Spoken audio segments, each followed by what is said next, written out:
Bom, boa tarde a todos, né, que estão presentes.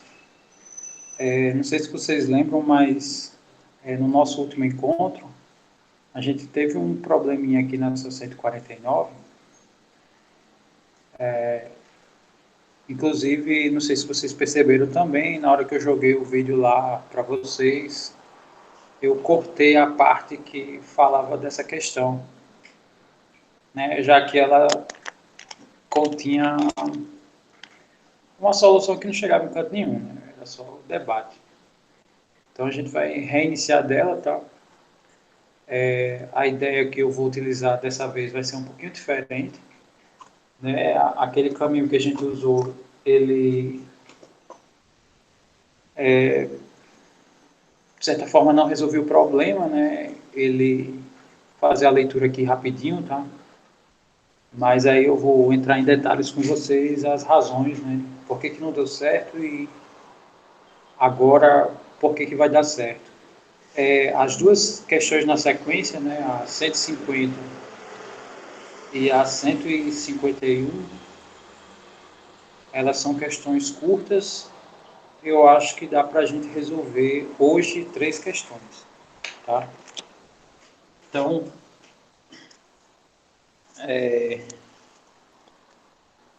só um minutinho aqui, deixa eu diminuir aqui o ruído, tá?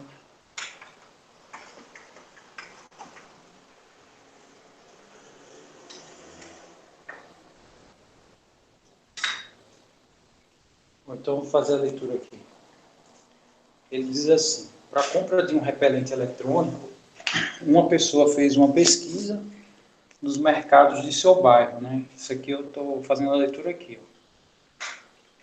Cada tipo de repelente pesquisado traz escrito no rótulo da embalagem as informações quanto à duração em dia, associada à quantidade de horas de utilização por dia. Essas informações e o preço por unidade foram representados pelo quadro.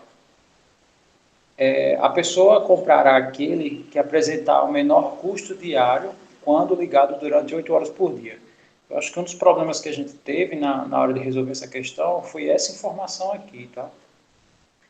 Porque a gente ficou preocupado, né, em amarrar aqui todas as horas de utilização dele, tudo em 8 horas, né? Essas duas está tranquilo, essa aqui não, a gente fez uma convertida, né? E né, aqui tem a duração em dia, mas acredito que o ideal é observar o seguinte: ó, se eu utilizo 12 horas por dia e ele dura 30 dias, se eu faço o produto, ele vai me dar o total de horas que o produto pode ser utilizado.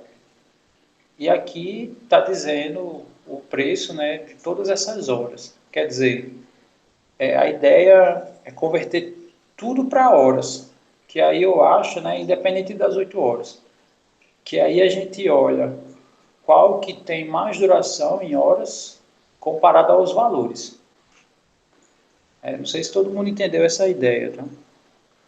Que no caso é muito importante a visualização dessa ideia que eu acabei de falar.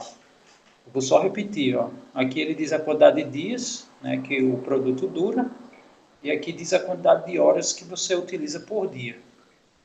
Então, se eu utilizando 12 horas por dia, ele dura 30 dias, se eu multiplicar 30 vezes 12, eu vou saber quantas horas no total esse produto vai funcionar.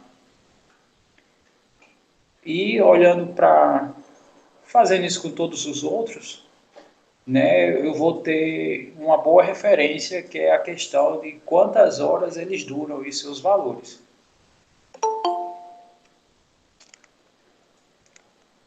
Todo mundo entendeu isso, né? Essa ideia que eu acabei de falar? Sim. Muito bem, então vamos só aqui abrir novamente a. Chegou mais gente aí. Régia. Isso. Bem-vinda, Régia. Ok. Então, Boa tarde. boa tarde. Sim, então vamos pegar aqui os valores, né? Bom, o primeiro produto, ele dura 30 dias e a gente deixa ele ligado 12 horas, né? Que é um repelente eletrônico. Isso, está aqui, ó, repelente eletrônico. E ele custa R$ 12. Então, repetindo, né? O produto 30 vezes 12 me diz quantas horas no total ele vai, né? Eu vou poder utilizar ele. Então, vamos fazer isso, né? Estamos na questão 149. Então, o primeiro repelente, né? Ele dura 30 dias, usando 12 horas por dia, né? Quando eu faço esse produto, eu vou saber quantas horas totais, né, eu posso utilizar ele. E fazendo esse produto dá 360. Aqui eu vou botar o custo, né? Ele custa R$ 12. Tá, agora vamos para o segundo. O segundo repelente, ele dura 32 dias se a gente usar 9 horas por dia. E ele custa R$ 9. Tá, então aqui vai ser 32 dias vezes 9, que são 9 horas por dia, né? Já já a gente coloca quanto dá aqui. E ele custa R$ 9. Bom, esse produto aqui, né, para quem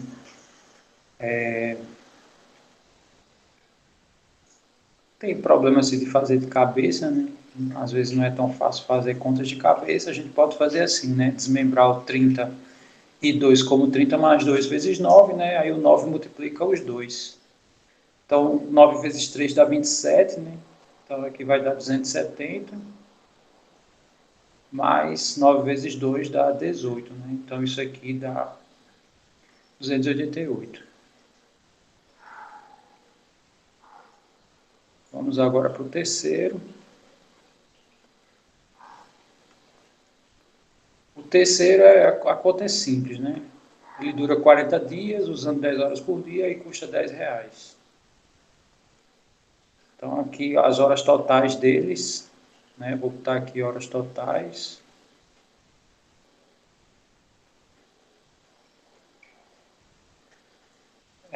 400, né? Que é 40 vezes 10. E ele custa R$ 10. O quarto repelente é 44 vezes 8 e ele custa R$ 11.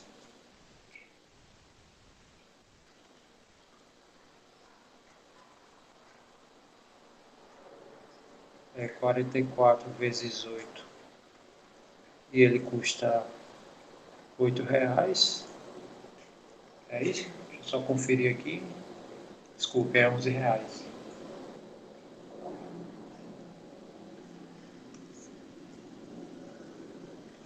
Ele custa R$ 11. Esse produto, né? 44 vezes 8 é a mesma coisa de 40 mais 4 vezes 8. 8 vezes 4 dá 32, né? Como aqui tem o zero é 320. E mais 32, né? Aí isso vai dar 352.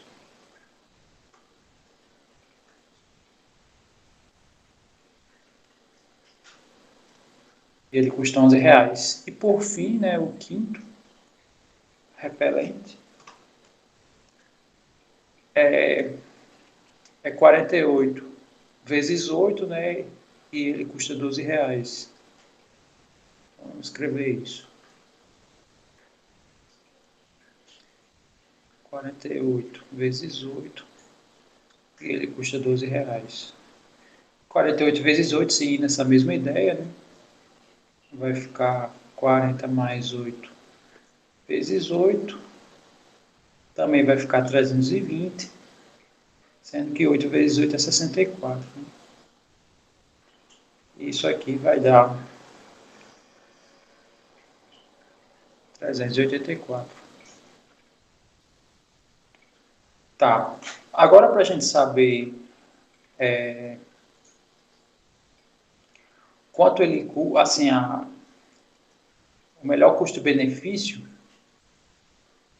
a gente vai dividir, né, essas horas pelo custo, porque a gente vai saber quanto ele rende a cada real, em cada um, tá? Então, deixa eu só apagar essa parte aqui,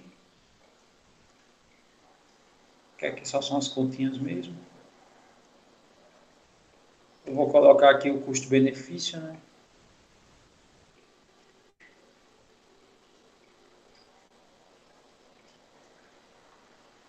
Vamos só dar uma lida aqui no problema para ver nessas condições o repelente eletrônico, não é isso não. A pessoa comprará aquele que apresenta o menor custo diário, ou seja, o que dura mais horas quando você paga menos, né?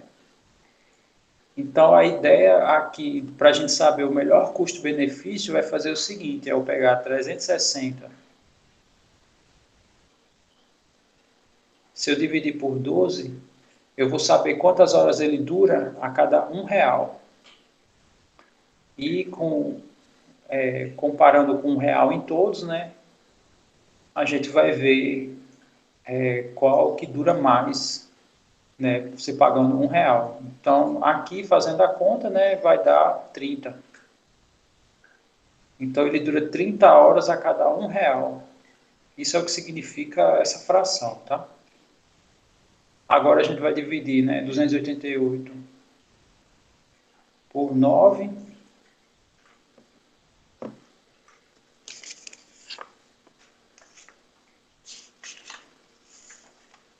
Isso aqui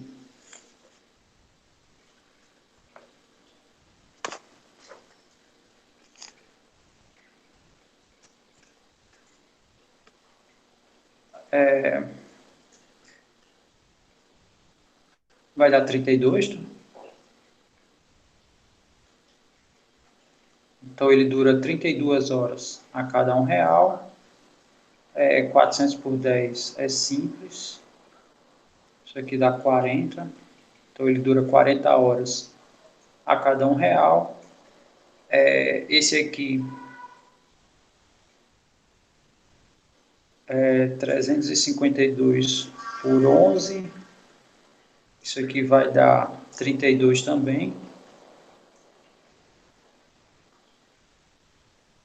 E por fim, né, esse último é 348 por 12.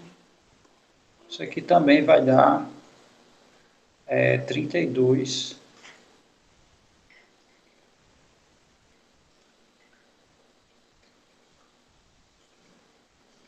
Bom, então qual é o melhor, que tem melhor custo-benefício, né?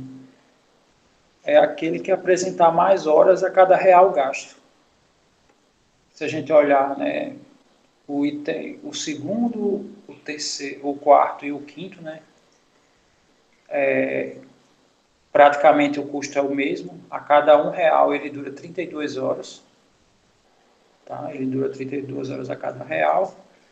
O primeiro é o que dura menos, né? Ele dura 30 horas a cada real. E o que vai ter melhor custo-benefício é o item, o terceiro, né?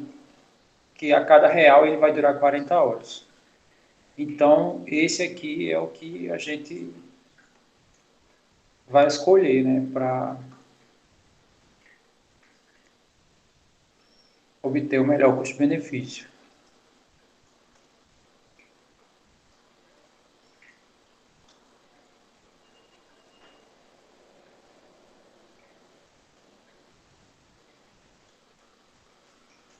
Aí vamos ver lá na questão, né, nessas condições, o repelente eletrônico é a letra C, né, que é o terceiro. E se a gente for conferir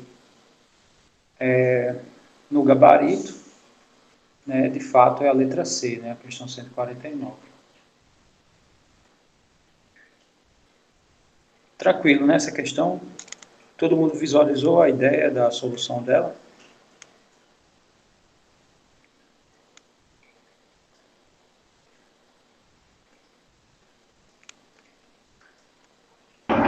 Sim.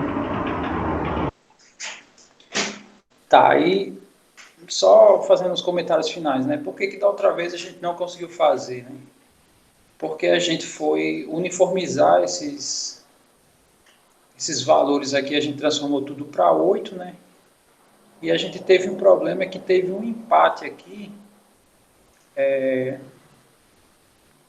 na duração, né? E na hora que a gente foi fazer aqui a mensuração com os valores, a gente não conseguiu obter o melhor custo-benefício.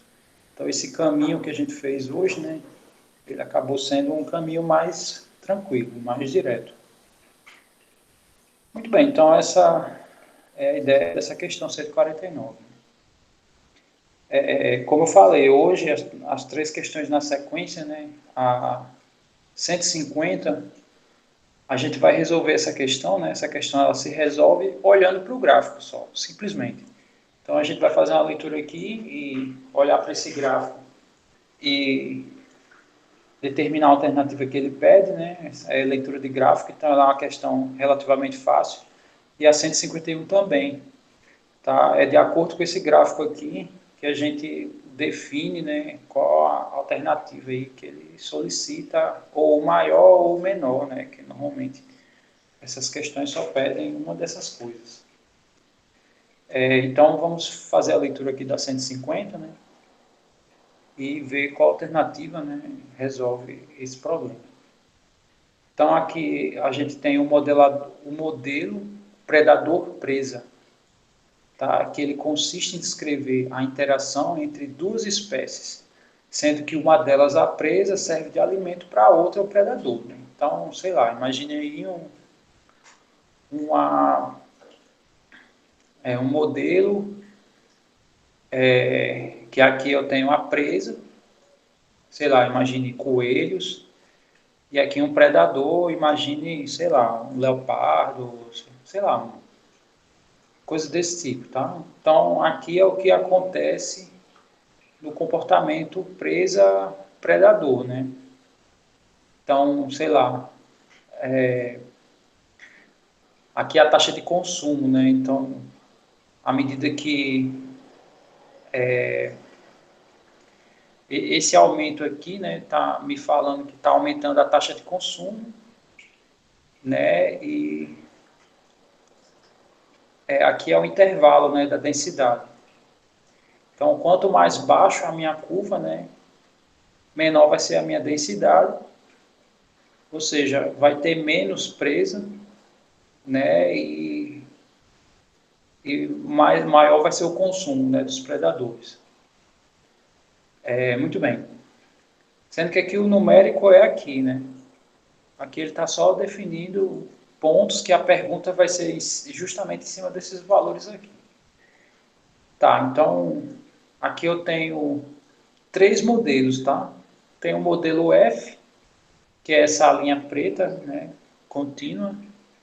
Tem o modelo G, né, que é essa linha pontilhada, né, que é dois traços ponto, né, dois traços ponto, dois traços ponto. E tem o H, que é o simples pontilhado, né, que só são de traços aqui. Eu vou ampliar, eu não sei se está visualizável para todo mundo ou se é melhor que eu aumente a imagem. Vocês acham mais interessante se eu aumentar o tamanho da imagem? Para olhar melhor o gráfico?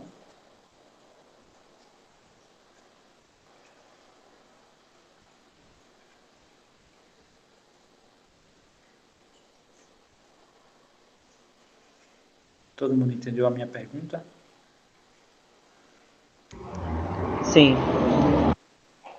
Sim, aí eu amplio ou não? Quando você quiser. Sim.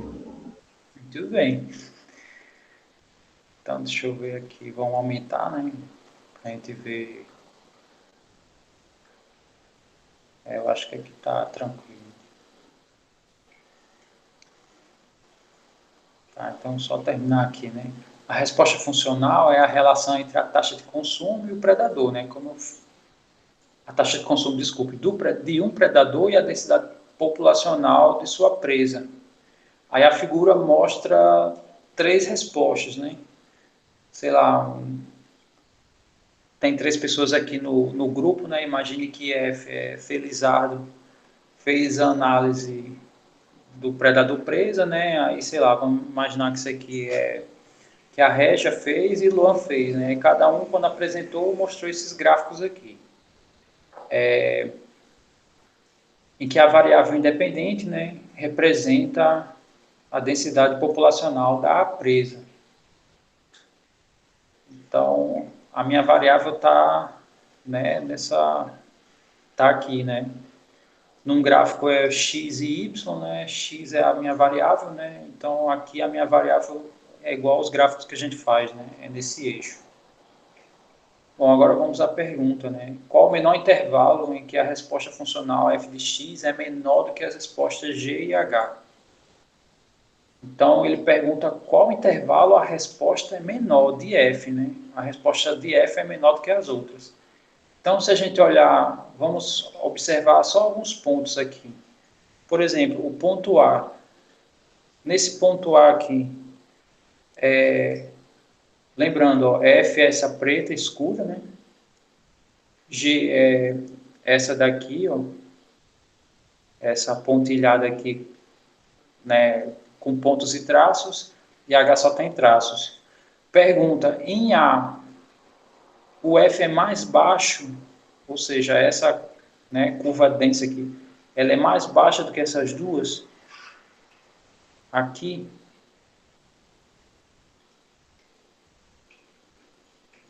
deu para entender a minha pergunta?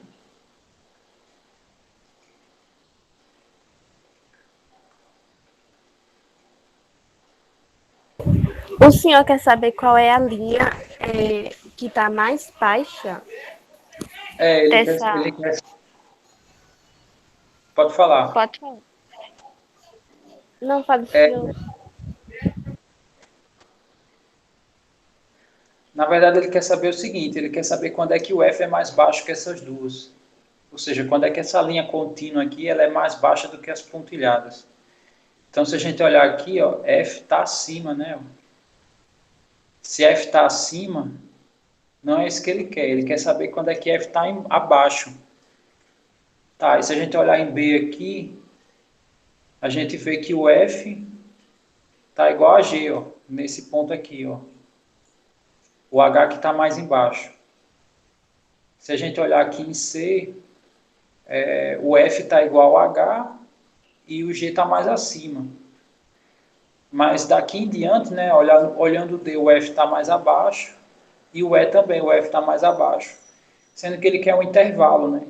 Por exemplo, o intervalo do 0 até o B, o F está acima das duas. Ó. Tá? As duas estão abaixo, daqui até aqui. Do B até C, é o G que está acima das duas. Ele, na verdade, ele quer saber quando é que o F está abaixo das duas. O F está abaixo das duas aqui, no intervalo do C até o E. Então, o F está aqui abaixo. Ou seja, suponha que aqui são os felinos, né? Sei lá. Então, aqui, a taxa de consumo dos felinos está sendo mais baixa do que as outras espécies. Então, no caso, a alternativa é essa, né? Do C até o E, que o F está abaixo. Que é a alternativa E. Tá? Do C até o E. Deu para entender todo mundo o que a questão pede e como a gente chegou ao resultado? No meu caderninho, né, porque lá eu fiz o meu gabarito lá de resolução, essa questão, eu fiz só um comentário, ó, a densidade é igual para as três curvas, dessa forma basta observar em que intervalo as funções h e g estão acima de f, no caso é do c até o e, né? Do c até o e, o f está mais abaixo. Tá, e agora a gente vai essa questão 150 é praticamente a mesma ideia da anterior, né? Só vai mudar o contexto. Então, hoje é o dia da gente bater recorde, né, de questões. né, questões feitas por aula. Né? Normalmente a gente faz um ou duas, hoje a gente vai fazer, dá para fazer 3 tranquilamente. Antes de eu começar, eu queria só saber se todo mundo visualizou as 2 questões anteriores que eu fiz. Né?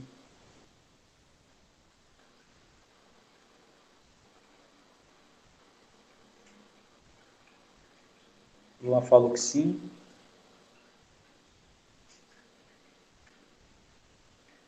Régia também, né? Felizardo, deu para entender, Felizardo? Mais ou menos. Mais ou menos? Deixa eu só falar bem rápido lá.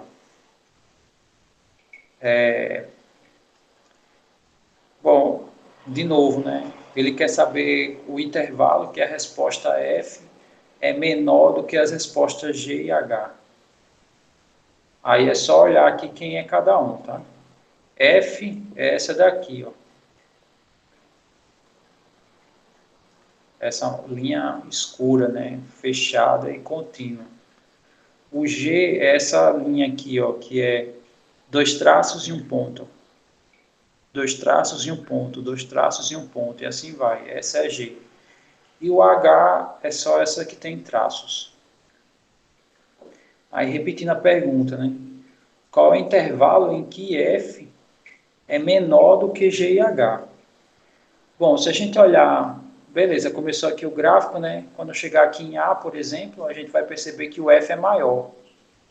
O F está mais alto aqui do que essas duas. Mas eu não quero o F mais alto, eu quero o F menor.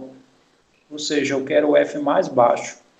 Se eu continuar aqui do A até B, ó, o F continua acima. O F é esse, ó. O F continua acima. Mas não é isso que eu quero, né? Eu quero o F menor, ou seja, o F mais baixo. Tá? Quando eu chego aqui, o F está no meio. G está mais em cima, F está no meio e H está embaixo. Mas eu quero o F mais baixo, que é aqui, ó. O F está mais abaixo aqui, né? O H e o G, né? Tem hora que o G é maior e tem hora que o H é maior. Então, onde é que isso aqui acontece, né? É aqui, ó. Do C até o F está mais embaixo. Essa linha escura está mais abaixo que essas duas. Então, é isso que ele pede, né? Então, a alternativa é essa. Né? É do C até o E. E agora, ficou menos pior?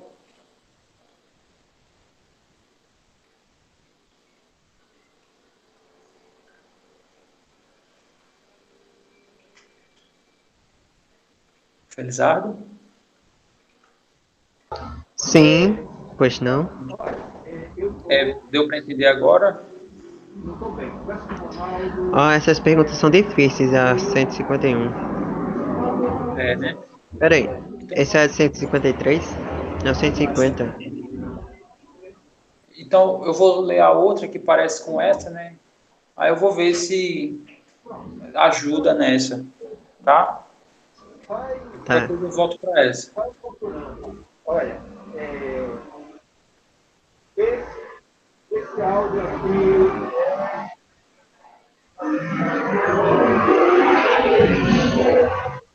Felizardo? Sim, pois não? O microfone. Ah, sim.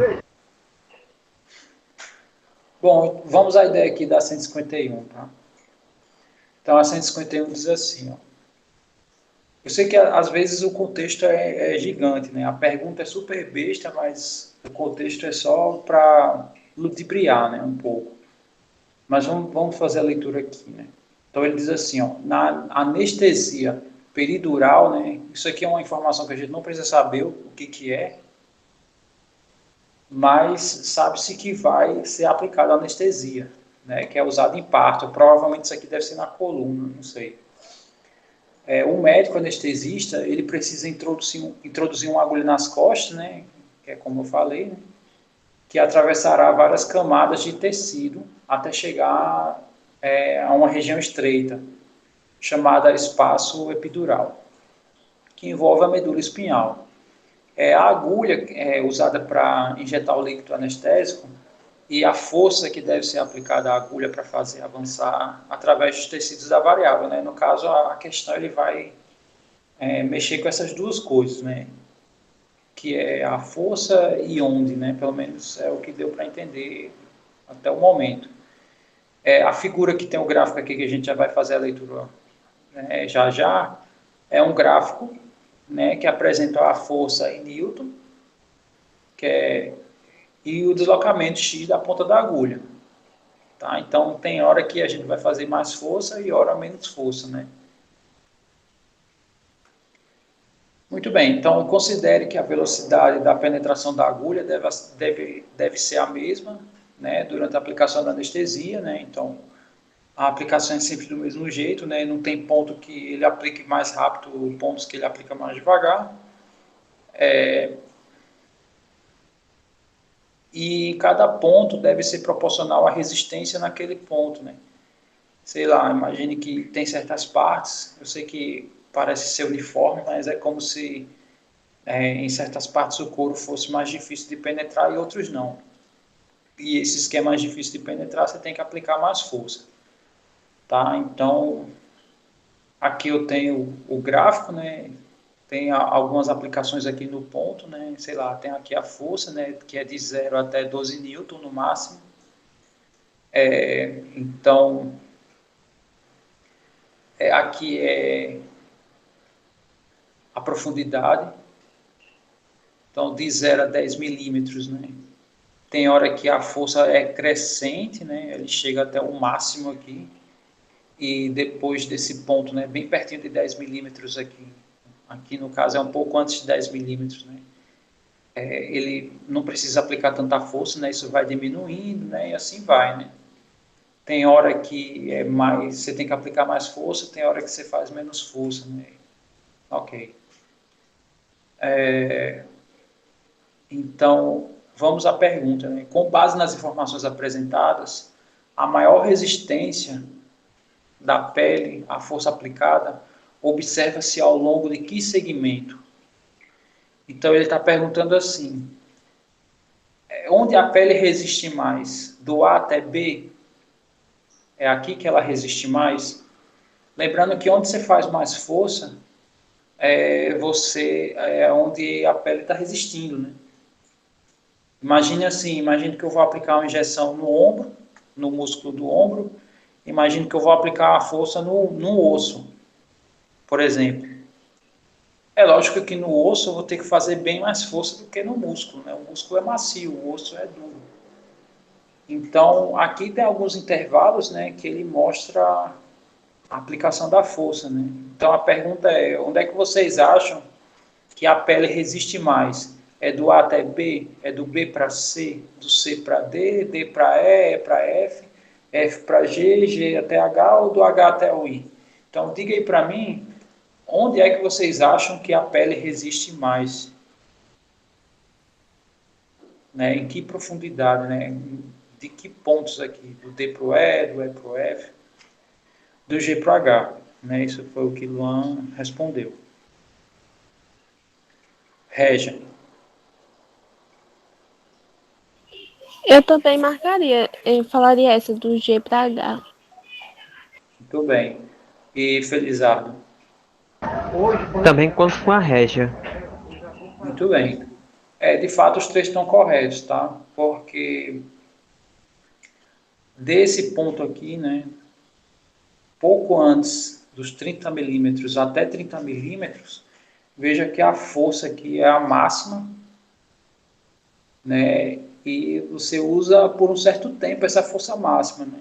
Ou seja, nessa profundidade aqui, está tendo uma resistência maior, né? Quando passa um pouquinho dela, né, veja como cai aqui a força, né? Então, de fato, é a alternativa mais interessante, né? Se a gente for observar aqui, o G até o H é a alternativa D, né? E olhando o gabarito, né, ver se a gente está correto. Deixa eu ver qual é a questão. É a 150 151. Então, o gabarito aqui, ó, 151, letra D, né? De fato, todo mundo acertou, tá? Então, de fato, essa alternativa aqui. Tranquilo, né? Essas questões, né, são bem fáceis, assim, é questão de leitura de gráfico. Eu acredito que, pelo que a gente leu, tanto dessa como dessa, né, quanto dessa daqui, sei lá, numa resolução de prova do Enem, são as melhores questões que têm que ser respondidas, né? No caso, sei lá, vocês resolvem elas por primeiro, né? Olha qual é a pergunta, né? Qual o maior intervalo, ou seja, ela quer que responda olhando só para o gráfico, né? Tanto a 150 como a 151. Então, essas são as questões de melhor resolução na ordem, né? Tá. Deixa eu só ver aqui se essa questão é interessante a gente pensar nela agora, né? A 152.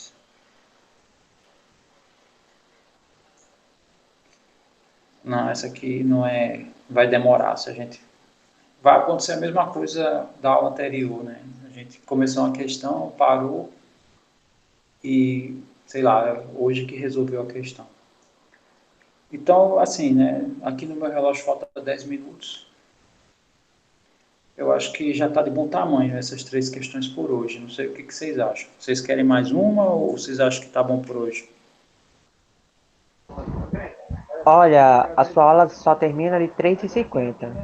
Agora é 3h40 agora. Faltam uns 10 Então, minutos.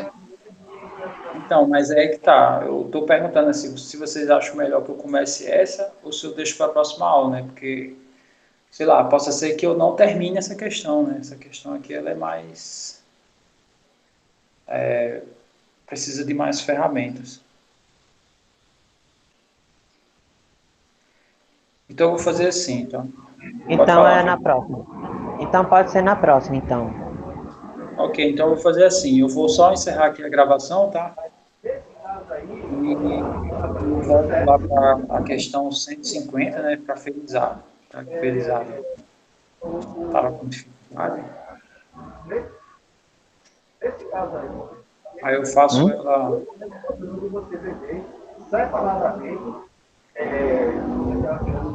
só sei. Acabou. Então.